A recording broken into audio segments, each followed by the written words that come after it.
الصلاۃ والسلام علیک یا رسول اللہ یا آلک و اصحابک یا حبیب اللہ، الصلاۃ والسلام علیک یا نبی اللہ علی آلک و اصحابک یا نور اللہ۔ کہ درود پاک نعمت کتنی بڑی ہے، درود پاک پڑھنے والے کے وارے نیارے ہو جاتے ہیں، اللہ کی رحمتیں نازل ہو، رب کی طرف سے سلامتی نازل ہو، تو اور کیا چاہیے؟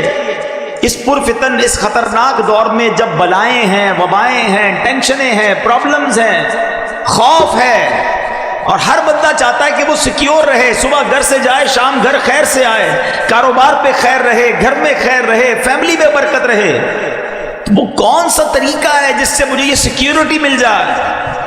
مجھے بتاؤ کہ جس کے سر پر رحمتوں کا سایہ رہے اسے پھر کیا پرابلم ہے؟ اور اللہ کی رحمت کس کے ساتھ ہے کہ جو ایک بار درود پاک پڑھے اس پر 10 رحمتیں نازل کی جاتی ہیں۔ صلو علی الحبیب صلی اللہ تعالی علی محمد صلی اللہ علیہ وسلم۔ ایک بار سرکار دو عالم علیہ الصلوۃ والسلام سے ایک صحابی نے سوال کیا، حضور آپ میرے لیے سب سے زیادہ خطرناک چیز کس کو سمجھتے ہیں؟ سب سے زیادہ کس چیز کی احتیاط کرنی چاہیے؟ حدیث کا خلاصہ عرض کر رہا ہوں۔ نبی پاک نے اپنی زبان کی طرف اشارہ کر کے فرمایا اسے صبح ہوتی ہے نا، حدیث کے الفاظ ہے جس کا مضمون ہے کہ ساری باڈی پارٹس زبان سے کہتے ہیں اے زبان تو سیدھی رہے گی تو ہم بھی سیدھے رہیں گے، کیونکہ ہم تیرے تابع ہیں، اور تو ٹیڑھی چلے گی تو ہم بھی ٹیڑھے ہو جائیں گے۔ فار ایگزامپل کوئی بندہ اچھی باتیں کرتا ہے، میٹھی باتیں کرتا ہے، پیار سے باتیں کرتا ہے، لوگ کیا کرتے ہیں؟ اس کے ساتھ اچھی بات کرتے ہیں، اس کو تحفہ بھی دیتے ہیں، ٹھیک ہے نا؟ اور کوئی زبان سے گالی گلوچ کر رہا ہے، برا بھلا کہہ رہا ہے، بری باتیں کر رہا ہے، تو لڑائی ہو جاتی ہے۔ لڑائی ہوتی ہے تو مار کس کو پڑتی ہے؟ زبان کو یا باڈی کو؟ غلطی زبان کرتی ہے، پٹائی اعضاء کی ہوتی ہے، تو اعضاء ہی اس کو کہہ رہے ہوتے ہیں، باڈی پارٹس کہہ رہے ہوتے ہیں تیری مہربانی سیدھی چلنا ورنہ ہم ٹیڑھے ہو جائیں گے۔ تو یہ وہ زبان ہے۔ آپ دیکھیں ہمارے کسی بھی باڈی پارٹ پر پہرے نہیں لگائے گئے، زبان پر 32 پہرے دار بٹھائے گئے، 32 دانت ہے پیچھے زبان ہے، مگر وہ 32 چوکیداروں کا پہرا توڑ کر نکلتی ہے اور ایسی چلتی ہے کہ کسی کا دل توڑ دیتی ہے، کسی کی جناب گھر توڑوا دیتی ہے، کسی کی پارٹنرشپ ختم ہو جاتی ہے، کوئی بچپن کے دوست جدا ہو جاتے ہیں۔ ہے بڑی نعمت زبان، ہاں نعمت بھی بہت بڑی ہے۔ ذرا مل کر کہیے سبحان اللہ، اب کہیے الحمدللہ، اب کہیے اللہ اکبر۔ جب میں نے آپ کو یہ وظائف پڑھائے تھے تو ہماری گھڑی میں 2:43 تھے، اب بھی اتنے ہی ہیں، یعنی 1 منٹ بھی پورا نہیں ہوا، مگر بیٹھے بیٹھے ہم سب نے سبحان اللہ میرے نبی علیہ الصلوۃ والسلام کی حدیث کے مطابق 3 جنت میں درخت لگا لیے ہیں۔ نبی پاک فرماتے جو ایک بار سبحان اللہ کہے اس کے جنت میں درخت لگ جاتا ہے، ایک بار الحمدللہ کہے جنت میں درخت، ایک بار اللہ اکبر کہے جنت میں درخت۔ آپ درود پاک پڑھیں تو ہر درود پاک پر 10 نیکیاں، 10 نامہ اعمال میں نیکیاں لکھی جائیں گی، 10 گناہ معاف، 10 درجے بلند ہو رہے ہیں۔ زبان سے ہی نیکیاں ہیں نا، وداؤٹ اینی ایفرٹ، کوئی محنت نہیں ہو رہی، نیکیوں کا انبار لگی جا رہا ہے۔ کلمہ پاک پڑھیں، حدیث پاک میں آتا ہے افضل الذکر لا الہ الا اللہ، پڑھتا جائے بندہ کلمہ پاک، اتنی نیکیاں میں کم۔ قرآن پاک پڑھیں، ہر لفظ پر نیکی مل رہی ہے، ہر حرف پر نیکی مل رہی ہے۔ یہ وہ زبان ہے، مگر یہی وہ زبان ہے کہ جب گناہ کے لیے چلتی ہے یہ جھوٹ بولتی ہے۔ فرمایا بندہ جب جھوٹ بولتا ہے تو اس سے اتنی بدبو نکلتی ہے کہ رحمت کا فرشتہ 1 میل دور ہو جاتا ہے۔ جب یہ زبان دل آزاری کرتی ہے تو گناہ کبیرہ ہو جاتا ہے۔ تو کہتے نا تلوار کا وار وہ سہا جا سکتا ہے، وہ بعد میں ٹھیک ہو سکتا ہے، مگر زبان کا وار پھر ٹھیک نہیں ہوتا ہے، دل کرچی کرچی ہو جاتا ہے۔ خدا را زبان کا تقویٰ یہ ہے کہ اس کو حرام سے بچائیں۔ یہ زبان جنت میں بھی آپ کو لے جا سکتی ہے، یہی زبان جہنم میں لے جا سکتی ہے۔ بہت ہی خوبصورت حدیث پاک، اس میں ایک بڑا پیارا واقعہ، اور یہ بخاری شریف میں حدیث پاک موجود ہے، اور یہ حدیث کا میں آپ کو خلاصہ پیش کروں گا۔ امیزنگ سٹوری ہے، کمال کا سبق آموز واقعہ ہے۔ چلے ایک چھوٹی سی بات اور کر لو، اشارہ کہہ کے نکل جاؤں گا۔ کچھ لوگ کہتے ہیں یار آپ واقعات بڑے سناتے ہیں، کوئی قرآن و حدیث کی بات کیا کرو، واقعات بڑے سناتے ہیں، تو میں تو بخاری سنا رہا ہوں۔ نبی پاک علیہ الصلوۃ والسلام نے جا بجا صحابہ کو واقعات بتائے ہیں۔ اچھا قرآن پاک جس نے پڑھا ہے، چلو ہم قرآن کی بات کرتے ہیں۔ قرآن میں کتنے واقعات ہیں؟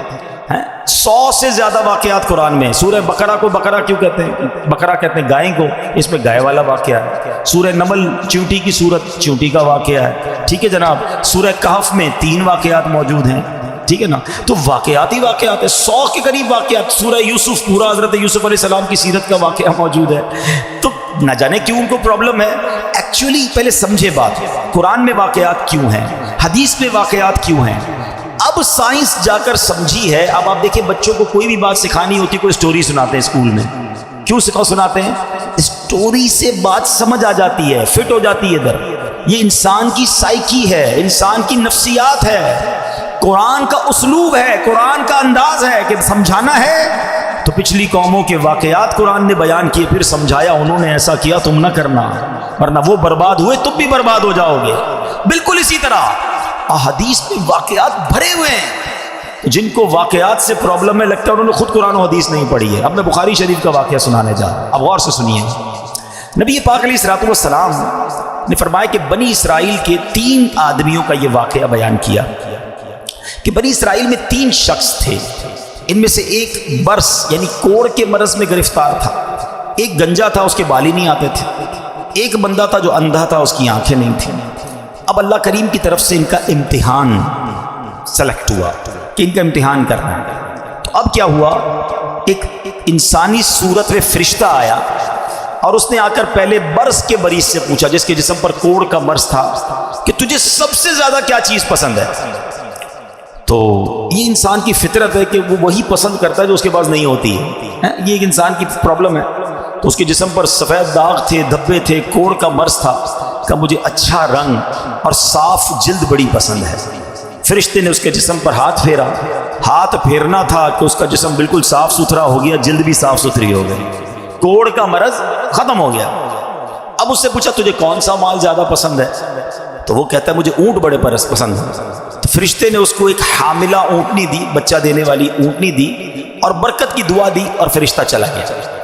اب فرشتہ گنجے کے پاس آیا کہ تجھے کیا پسند ہے؟ کہتا میری تو تمنا یہ بس بال آ جائے، سر پہ بال ہی نہیں ہے، بڑی کوشش کی ہے مگر بال نہیں ہے. تو فرشتے نے اس کے سر پر ہاتھ پھیرا، بہترین بال آ گئے، بڑا خوبصورت بال آ گئے. کہا اچھا بتا مال کون سا پسند ہے؟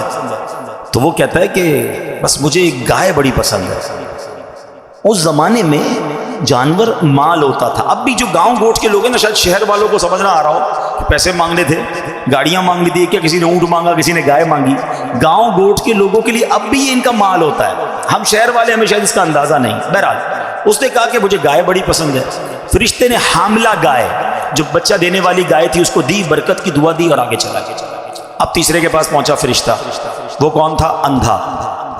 تو فرشتے نے پوچھا کہ تجھے کیا پسند ہے؟ کہتا ہے اندھے کو کیا چاہیے؟ آنکھیں چاہیے، میں تو دیکھ ہی نہیں سکتا دنیا میں کیا ہو رہا ہے، کاش مجھے آنکھیں مل جائیں. فرشتے نے اس کی آنکھ پر ہاتھ پھیرا، دعا دی، اس کی آنکھیں روشن ہو گئی. پوچھا کون سا مال پسند ہے؟ کہتا مجھے بکریاں بڑی پسند ہے. فرشتے نے اسے حاملہ بکری دی، بچہ دینے والی بکری دی اور دعا کی، برکت کی اور چلا گیا. اب اللہ کا کرنا دیکھیں کہ جو برس والا تھا اس کو اونٹنی دی تھی، گنجے کو بال بھی دی اور گائے بھی دے دی، اندھے کو آنکھیں بھی مل گئیں اور بکریاں بھی مل گئیں. اب اللہ پاک نے اتنی برکت دی کہ تینوں کے پاس ریوڑ کے ریوڑ ہو گئے، یعنی دوسرے لفظوں میں وہ لاکھوں پتی ہو گئے، کروڑ پتی ہو گئے. اب کچھ عرصے کے بعد وہی فرشتہ دوبارہ گیا ان کے پاس اور اب اور شکل میں گیا، ایک غریب آدمی کی شکل بنا کر. اور وہ جو برس والا تھا، کوڑی تھا، جس کو برس بھی ٹھیک ہو گیا، بہت ساری اونٹنیاں بھی ہو گئی. تو کہا میں غریب آدمی ہوں. فرشتہ اس کے پاس جا کے کہتا ہے اور میرے پاس کچھ کھانے پینے کو نہیں، زیادہ راہ بھی نہیں ہے. اللہ تعالیٰ نے تجھے کتنی خوبصورت جلد دی ہے، کتنا خوبصورت جسم دیا ہے، اتنے سارے اونٹ بھی دیے ہیں، ایک اونٹ مجھے دے دو تاکہ میں بھی منزل تک پہنچ جاؤں. یہ سن کر وہ ناشکرا انسان بولتا ہے کہ میرے خرچے بہت زیادہ ہیں، میں تجھے کچھ نہیں دے سکتا. اب فرشتہ کہتا ہے میں تجھے جانتا ہوں، تو وہی تو نہیں جس کو کوڑ کی بیماری تھی، لوگ تجھ سے نفرت کرتے تھے، تو غریب اور محتاج تھا، پھر اللہ پاک نے تجھے مال دیا. ایک اجنبی سے ایسی باتیں سننے کے بعد اس کو ڈر جانا چاہیے تھا، مگر وہ اکڑ کے کیا کہتا ہے ایسا بالکل نہیں ہے، یہ مال تو مجھے وراثت میں ملا ہے. اللہ اکبر. اب فرشتے نے جب اس کی ناشکری والے الفاظ سنے نا تو کہا اگر تو اپنی بات میں جھوٹا ہے اور اگر ایسا ہی ہے تو اللہ تجھے ویسا ہی کر دے جیسا پہلے تو تھا. اب فرشتہ گنجے کے پاس آیا، اس کے پاس بھی مال، اس کے پاس بہت ساری گائیں، سر پر بال بھی ہیں. اس نے کہا کہ مجھے اللہ کی راہ میں کچھ دے دو، ایک گائے مجھے دے دو، میں غریب آدمی ہوں۔ کہ نہیں میں تمہیں کچھ نہیں دے سکتا۔ کہ تو وہی تو نہیں جس کے سر پر بال بھی نہیں تھے اور کچھ مال بھی نہیں تھا، اللہ نے